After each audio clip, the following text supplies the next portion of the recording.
Students, कैसे हैं आप सब। लास्ट लेक्चर में हमने स्क्रू जैक पढ़ा था, ठीक है। तो जो स्क्रू जैक था वो इंक्लाइन प्लेन्स के प्रिंसिपल पे ही वर्क करता है, ठीक है। आज हम देख रहे हैं इंक्लाइन प्लेन। इंक्लाइन प्लेन का मतलब होता है आनत तल, ठीक है। एक झुका हुआ तल जिसकी सहायता से हम किसी भी चीज़ को ऊपर, किसी भी वस्तु को ऊपर चढ़ा सकते हैं, ऊपर लिफ्ट कर सकते हैं, ठीक है। इस क्या कहते हैं, आनत तल की सहायता से, ठीक है। तो चलिए इसकी कहानी देखते हैं हम, कैसा होता है आनत तल में, हमें क्या पढ़ना है। तो उसको पढ़ने से पहले आप ज़रा इस पिक्चर पे नज़र डालिए, ठीक है। ये है तमिलनाडु का बृहदेश्वर टेम्पल, ठीक है। बृहदेश्वर मंदिर है ये तमिलनाडु का। करीब 1000 साल पहले ये इसको बनाया गया था, 10वीं शताब्दी तक बनाया था ये। तो अब आप इसमें देख रहे होंगे, ठीक है। इसमें क्या दिख रहे हैं आपको कि आदमी और ये मतलब लोग दिख रहे हैं यहाँ पे, कितने छोटे छोटे से दिख रहे हैं यहाँ पे, दिख रहे हैं। और ये मंदिर कितना ऊंचा है, ठीक है। मैं ये मंदिर क्यों बता रहा हूँ आपको, देखिए, क्योंकि ये जो मंदिर है ना, इसके ऊपर जो ये शीर्ष लगा हुआ है टॉप, ठीक है। ये जो टॉप है ये है 80 टन का, ठीक है। ये अप्रॉक्सीमेटली 80 टन्स का है, ठीक। अब जब ये 80 टन का है तो उस समय मतलब लगभग 1000 साल पहले कैसे ये इतनी ऊपर 80 टन का, और ये एक ही पत्थर है, ठीक है। ये कोई अलग अलग टुकड़े नहीं है, ये एक ही पत्थर है। तो ये एक ही पत्थर कैसे उस इतने ऊपर पहुंचा होगा। और जबकि इस मंदिर की टोटल हाइट ना इतनी है कि 15 माले से भी ज़्यादा, मतलब 15 स्टोरी बिल्डिंग जो है उससे भी ज़्यादा है इसकी हाइट, समझ रहे हैं आप। क्योंकि आप यहाँ पे व्यक्ति जो खड़े हैं उनको देख के अंदाज़ा लगा सकते हैं, ठीक है।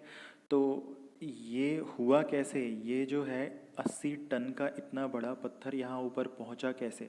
तो जो साइंटिस्ट हैं वो भी खोज रहे हैं। तो उसकी एक थ्योरी है साइंटिस्ट की भी कि कैसे गया होगा। तो ये जो मंदिर का शीर्ष है, ठीक है, क्या किया उस टाइम पे जो राजा थे उन्होंने क्या किया, 11 किलोमीटर का ना रैंप बनाया, ठीक है। इस मंदिर से 11 किलोमीटर का रैंप, बोले तो स्लोप। और उस स्लोप से हाथी की मदद से ये पत्थर को, एक ही पत्थर था ये 8 टन का, हाथी, बड़े बड़े हाथियों की मदद से, और भी जो कुछ, क्योंकि उस टाइम पे ट्रेन और क्रेन्स नहीं चलती थी, ठीक है। तो ये पत्थर यहाँ तक पहुँचाया और यहाँ पे इसको फिट किया गया। तो आप समझ सकते हैं कि ये रैंप, ये स्लोप, इंक्लाइन प्लेन कितना ज़रूरी है, ठीक है। ये क्योंकि हमारा काम आसान कर देता है, ठीक है। चलिए तो आगे देखते हैं।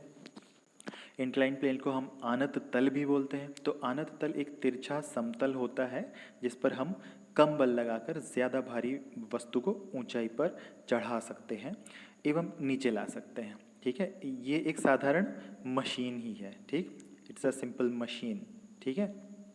चलिए तो ये देख लीजिए, आपको पिक्चर में देख रहा होगा कि ये क्या है, ये एक प्लेन है, ठीक है। लेकिन ये इंक्लाइंड प्लेन है, ये कुछ कुछ थीटा डिग्री या कुछ भी एक डिग्री पे ये इंक्लाइंड है ये वाला प्लेन। और इसीलिए इस प्लेन पे ये जो वेट लेके जा रहा है ये व्यक्ति, ये आसानी से इसको ऊपर चढ़ा सकता है, ठीक है। तो और अगर इस वेट को डायरेक्टली बिना स्लोप के ऊपर उठाया जाए तो क्या होगा, तो एफर्ट ज़्यादा लगेगा। क्या लगेगा, एफर्ट ज़्यादा लगेगा। लेकिन एक और मतलब मैं आपको बताना चाहता हूँ इम्पॉर्टेंट चीज़ कि अगर ये व्यक्ति इसको इस स्लोप से ऊपर ले जा रहा है, ठीक है, पहली कंडीशन। दूसरा, अगर ये स्लोप नहीं होता, ठीक है, और ये इसको उठा के ऊपर रखता, दूसरी कंडीशन। दोनों कंडीशन में वर्क डन जो होगा, जो कार्य किया जाएगा वो सेम होगा, ठीक है। कार्य किया जाएगा वो सेम होगा। कैसे, हम आगे देखेंगे अभी। अच्छा चलिए देख लेते हैं होता क्या है। अच्छा देखिए, एनर्जी क्या होती है, mgh, क्योंकि पोटेंशियल एनर्जी बराबर ही होगी। देखिए जैसे m है तो मास तो मतलब एक ही कांस्टेंट रहेगा, ठीक है। g भी कांस्टेंट रहेगी और हाइट जो है इसकी ये भी कांस्टेंट रहेगी। तो अगर सब कांस्टेंट है तो आप यहाँ से इसको यहाँ ऊपर ले जाओ, चाहे स्लोप से, या फिर इसको उठा के यहाँ रख दो, ठीक है। और वर्क डन क्या होता है, वर्क डन होता है फोर्स इनटू डिस्टेंस, ठीक है। तो कोई फ़र्क नहीं पड़ेगा, वर्क सेम ही रहेगा, चाहे आप इसको स्लोप से ले जाओ चाहे आप इसको सीधा उठा के रख दो। बट कंडीशन ये है, बट इसका फ़ायदा ये है इंक्लाइन प्लेन का कि एफर्ट कम लगता है अगर हम इसकी सहायता से लोड को ऊपर ले जाते हैं तो। ठीक है, चलिए आगे देखते हैं। अब हमें देखना है इसका मैकेनिकल एडवांटेज। ठीक है, स्लोप का। तो स्लोप का मैकेनिकल एडवांटेज क्या होता है, यांत्रिक लाभ क्या होता है स्लोप का? सिंपल, ये जो स्लोप की लंबाई होती है ना, ये एल, हमने इसको ले लिया एल, और इसकी जो हाइट होती है ना, इसको ले लिया हमने एच। ठीक है, क्या ले लिया हमने? एल और एच। तो ये जो एल बाय एच, ये स्लोप का जो स्लोप है ना, जिसकी लंबाई और ये जो हाइट है, इन दोनों का रेशियो ही इंक्लाइंड प्लेन का मैकेनिकल एडवांटेज होता है, मैकेनिकल एडवांटेज होता है। ठीक है, चलिए आगे बढ़ते हैं। ये इतना सिंपल है, और अगर आपको समझना है कि ये कैसे होता है तो हम आगे देखते हैं। ठीक है, चलिए देखते हैं। ये देखिए, ये एक स्लोप है। ठीक है, इस स्लोप पे ये ऑब्जेक्ट रखा हुआ है। अब रिजोल्यूशन ऑफ फोर्सेस हम क्लासेस में पढ़ चुके हैं, हम कंप्लीट कर चुके हैं कि रिजोल्यूशन ऑफ फोर्स क्या होता है। मान लीजिए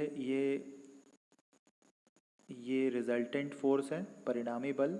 ठीक है, तो ये परिणामी बल है और ये कुछ थीटा डिग्री पे झुका हुआ है। तो इसके दो अवयव होंगे, दो कंपोनेंट होंगे।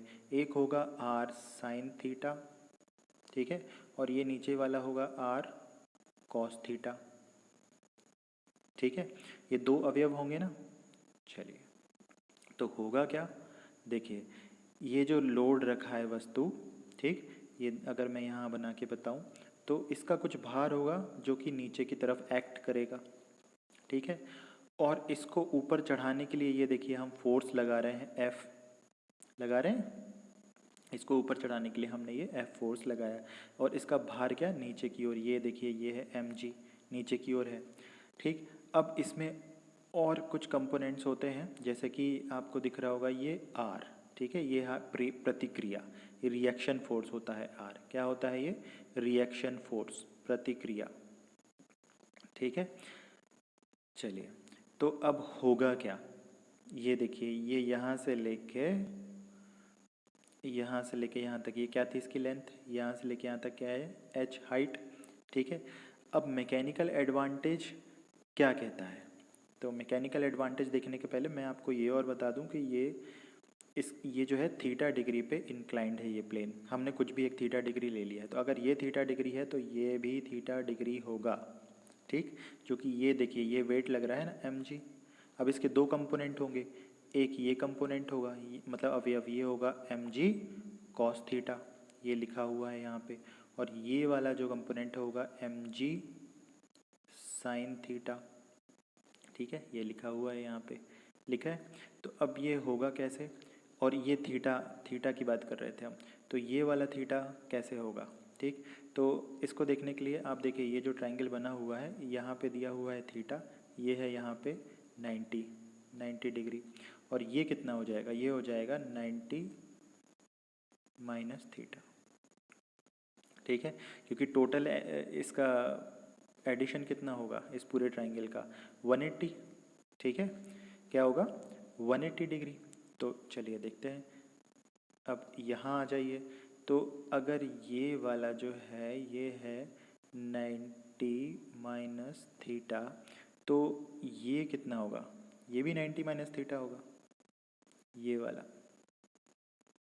ये कितना 90 माइनस थीटा होगा ये भी। और अगर ये 90 माइनस थीटा है तो ये थीटा कितना हो जाएगा, ये थीटा होगा, क्योंकि ये टोटल एंगल तो 90 है ना। ठीक है, चलिए इसको आप समझ लीजिए। अब आगे देखते हैं। तो मैकेनिकल एडवांटेज हमने क्या देखा कि मैकेनिकल एडवांटेज होता है एल अपॉन एच। ठीक है, अब अगर ये जो इंक्लाइंड प्लेन है और ये थीटा है, तो अगर इसमें साइन थीटा देखा जाए तो साइन थीटा क्या होगा, साइन थीटा होता है परपेंडिकुलर अपॉन हाइपोटेन्यूज। ठीक है, मतलब लंब बटे कर्ण। तो यहाँ पे लंब क्या है एच और कर्ण क्या है एल। ठीक है, एल मतलब इसकी लेंथ और एच इसकी हाइट। तो साइन थीटा क्या हुआ, एच बाय एल। और लोड क्या हुआ, ठीक है, तो लोड हमने लास्ट इसमें देखा है कि ये जो एम जी ये जो हमने देखा है इसमें ये जो mg लग रहा है ना, ये है क्या, ये नीचे क्यों जा रहा है, यही तो लोड है, इसी को तो ऊपर ले जाना है। और एफर्ट कितना लगा रहे हैं, f, और चूंकि f किसके बराबर है, mg के, तो एफर्ट किसके बराबर हुआ, mg साइन थीटा, और लोड क्या हुआ, mg।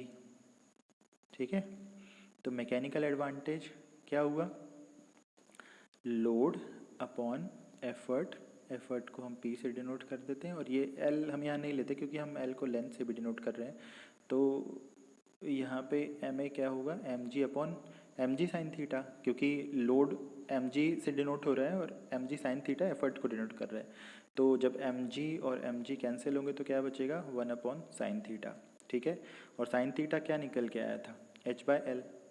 ठीक है, तो इस इक्वेशन से क्या निकल के आएगा, ma बोले तो mechanical advantage equals to L/h, ये हो जाएगा। ठीक है, चलिए आगे बढ़ते हैं। अब ये देखिए इस फिगर में क्या दिख रहा है, इस फिगर में दिख रहा है एक तो ये स्लोप है जो, ये इसका थीटा बहुत कम है, मतलब ये स्लोप जो है बहुत जेंटल स्लोप है, कम ये तिरछा है, और ये बहुत ही स्टीप है, मतलब सटीक बिल्कुल, ये ज़्यादा इसका एंगल ऑफ इंक्लिनेशन ज़्यादा है। ठीक, तो इसमें क्या होगा, इसमें मैकेनिकल एडवांटेज आपको ज़्यादा मिलेगा, क्या मिलेगा, मैकेनिकल एडवांटेज इसमें आपको ज़्यादा मिलेगा क्योंकि इसमें आपका एफर्ट कम लगेगा। और अगर ये है इसमें आपका एफर्ट ज़्यादा लगेगा, सीधी सीधी सी बात है, अगर घर के सामने, आपके घर के सामने एक फिसल पट्टी है, एक ऐसी है और एक ऐसी है, और गाड़ी चढ़ाना है, ठीक है, तो किस कंडीशन में आप आसानी से ऊपर गाड़ी को चढ़ा पाओगे, ऑब्वियस सी बात है फर्स्ट कंडीशन में। तो इस कंडीशन में जो मैकेनिकल एडवांटेज होगा वो अधिक होगा, और इस कंडीशन में जो मैकेनिकल एडवांटेज होगा वो पहली वाली कंडीशन से कम होगा। ठीक है, क्योंकि इसमें सेकंड वाली कंडीशन में जो स्लोप है वो ज़्यादा है, इसमें कम है।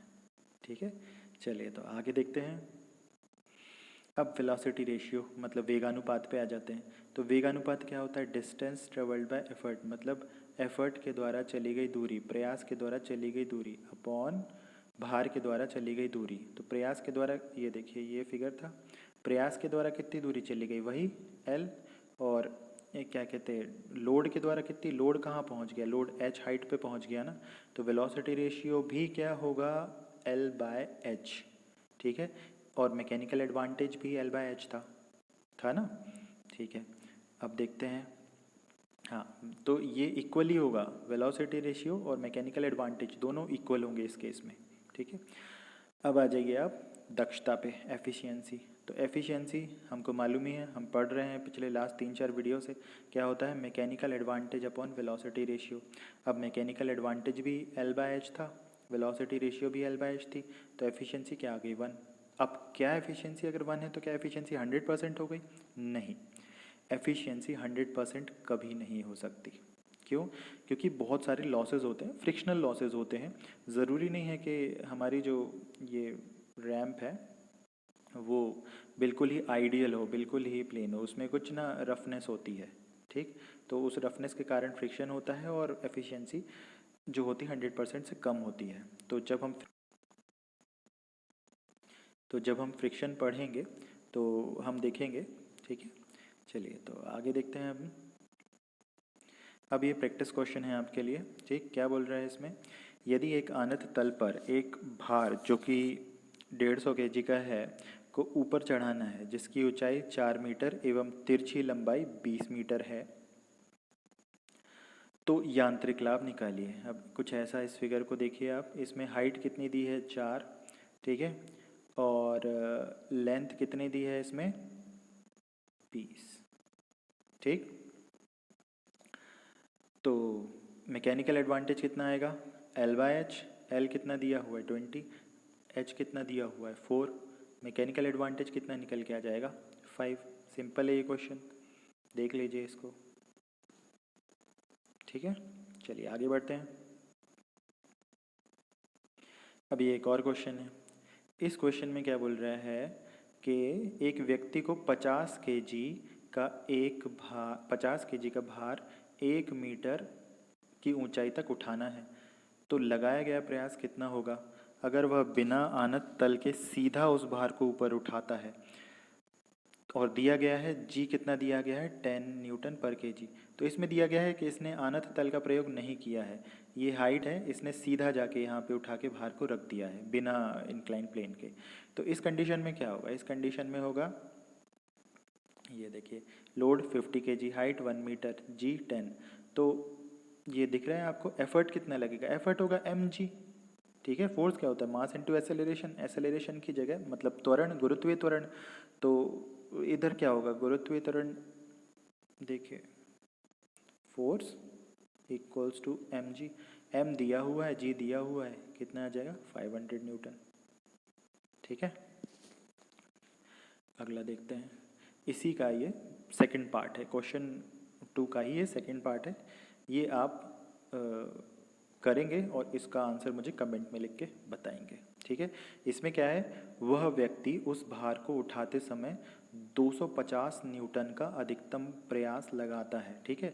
अभी वो क्या कर रहा था, उसने इंक्लाइन प्लेन का इस्तेमाल नहीं किया था, अब वह इंक्लाइन प्लेन आनत तल का प्रयोग कर रहा है और उस भार को मतलब उठाने के लिए कितना 250 न्यूटन का एफर्ट भी लगा रहा है, ठीक है। क्या लिखा है, 250 न्यूटन का अधिकतम प्रयास लगाता है एवं आनत तल का प्रयोग करता है। तो प्रयोग किए गए आनत तल की न्यूनतम लंबाई कितनी होगी, तो आपको L निकालना है, ठीक है। H हमको दिया हुआ था ऑलरेडी क्वेश्चन में, ये पार्ट 2 है उसी का, पहले मतलब जो क्वेश्चन 2 था उसका पार्ट B है ये, ठीक है। तो ये आपको सॉल्व करना है, तो सॉल्व कीजिए और कमेंट में लिख के मुझे आंसर बताइए, ठीक है। तो थैंक यू, मिलते हैं नेक्स्ट वीडियो में।